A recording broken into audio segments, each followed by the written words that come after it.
थाइखाजरा जिडि William इंराजि फरायसालियाव सेथि बर'दिननि सिगांग्रो फोरबो फालिदों। चिरां जिल्ला थाइखाजरा हालामनि सिङाव थानाय थाइखाजरा जिडि उइलियाम इंराजि फरायसालियाव सेथि बर'दिननि सिगांग्रो फोरबो फालिदों।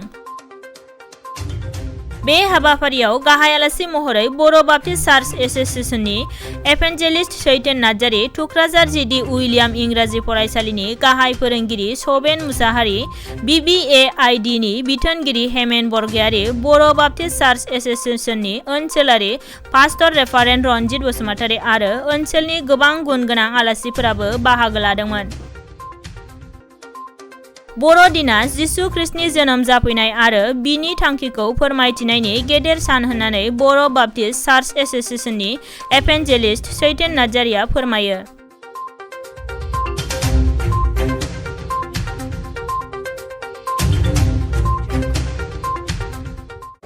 जों बे स्कुलखौ 2020 मायथाइनि फेब्रुवारिनि 12आव गायसनजेनदों। दा बेयो सेकेन्ड इयार। दिनै जों बेयाव प्रि ख्रिस्टमास खुंनायनि खारना जाहैबाय बे स्कुल गोदान आरो बेयाव माने बे खुंनायजों जों बेखौनो बिलाइनो सानदों। बेयावनि लकेलनि मानसिफोरनो जों बेखौनो बे खौरांखौनो जों बिलाइनो सानदों जे 2000 बोसोर सिगां जिसु ख्रिस्टआ जोंनि थाखाय फैदों आरो बेबादिनो जोंखौ पापनिफ्राय बोखांदों, बेबायदि सान्थि स्थापन खालामफैदों।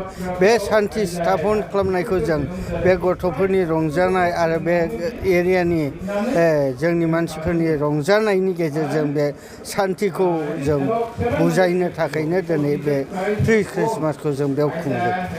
जोंना बेयो दासिम जोंनाव 70 दङ आरो बेयाव जों KG 1निफ्राय क्लास 3 सिम जों दा बेयाव माने क्लास लागासिनो दं। जोंहा एम दङ, बेयो जुदि जों स्टुडेन्ट मोनोब्ला जोंनि एमआ बेखौ गोजौ क्लाससिम लांगोन, खिन्थु मिनिमामब्लाबो जों माने क्लास 8 सिमखौ जों बेयाव खुंनो हागोन। जिसु जोनोम साननि बे जिसुआ जों मानसि जाथिया जों पापआव गोग्लैबायमोन। इसोरा मानसिखौ सोरजिनानै बेबादिनो मावा दाङा जाहोदोंमोन एडेन बागानाव आदम आरो हवाखौ। जेब्ला आदम हवाया पापआव गोग्लैबायमोन, इसोरजों रिलेसन सोमोन्दोआ मानसिजों बायफ्लेबायमोन आरो बेबादि इसोरनिफ्राय बन्सित जाबायमोन। इसोरा गावनि भाबबादिनि दारै मानसिखौ गावनियाव लांफिननो थाखाय बहुद सेस्था खालामदों, नाजाबोदों, खिन्थु हायाखै। बेनिखायनो जोबनायाव मा सानबाय, इसोरा गावनि फिसा जिसु ख्रिस्टखौ बे हायाव हरनानै बे जिसु ख्रिस्टनि दारैनो माने जोंखौ बासायनो बा गावनियाव लांफिननो, सोमोन्दो लाफिननो थाखायनो दिनै बेबादि जिसु ख्रिस्टनि जोनोम सानखौ जों फालिनाय जायो। प्रि ख्रिस्टमासआ जों बेखौनो फालिदों। जों बेहाय माने जोंना स्टुडेन्ट ओमफ्राय टिचारफोर दाब दाब जायगानिफ्राय दङ। जों खौसे बोसोरसे मानि थाबाय। दा जों बे ख्रिस्टमास, आसोल ख्रिस्टमासखौ जों बयबो गावबागाव न'आव फालिहैगोन आरो जायफोर दिनै ख्रिस्टमास फालिया बिसोरबो दङ बे स्कुलाव, बिसोर मिथिया। दा बिसोरखौ मिथिहोनो आरो बेबादिनो मोनसे फोरबो खुंनो थाखायनो जों बे प्रि ख्रिस्टमासखौ फालिनाय जायो। जोंदि ख्रिस्टमास सेलेब्रेसन खालामो, बेयो जाबाय जिसु ख्रिस्टनि जोनोम सान।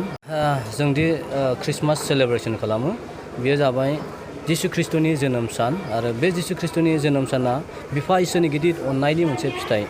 जिसु ख्रिस्टखौ बिफा इसोरा गावनि गिदिर अननायजों जोंखौदि खौसे खालामफिननांगौ, बे गिदिर अननायनि सिन हिसाबैहाय खौसे खालामफिननो थाखायहाय बेयो गावनि सासेल' फिसा जिसु ख्रिस्टखौ हरदों आरो जों बेखौ लानानैनो 25 डिसेम्बर जोङो बेवहाय सेलेब्रेट खालामो।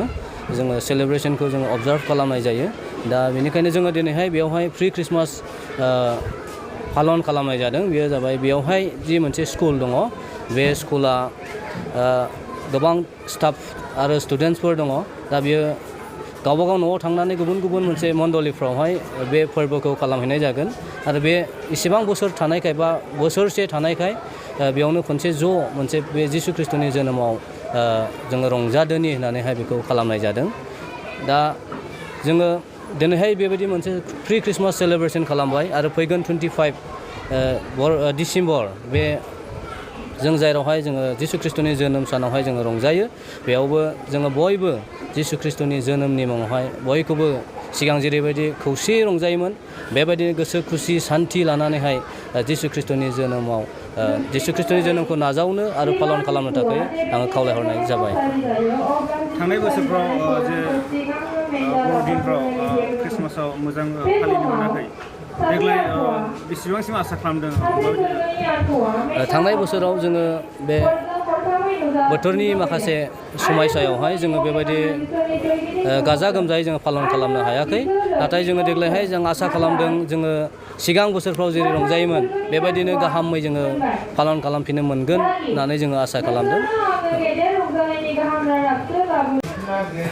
जोंहा जि ख्रिस्टमास जोङो पालन खालामो बे ख्रिस्टमासनि पालन खालामनाया जाबाय जोङो दि मानसि हारि हिसाबै जों इसोरजों सोरजिजानाय ओमफ्राय जोङो इसोरजों सोरजिजानाय मानसिफ्रा जोङो इसोरजोंहाय खौसेथियाव दङमोन आरो बे खौसेथिनिफ्राय इसोर आरो मानसिनि गेजेराव जों आलादा जालायबायमोन। दा इसोरा जोंखौ खौसेथि खालामफिननो थाखाय बे आलादा जि जों जाबायमोन बेनिफ्राय जोंखौ खौसेथि खालामफिननो थाखाय बे गावनि सासेल' फिसा जिसु ख्रिस्ट'खौ हरदों आरो बे जिसु ख्रिस्ट'नि जोंनि जोनोम सान बे जोनोम सानखौनो जोङो ख्रिस्टमास बिनि जोनोम साननि मुङावहाय जोङो ख्रिस्टमास मोनसे फोरबो जोङो पालन खालामनाय जायो।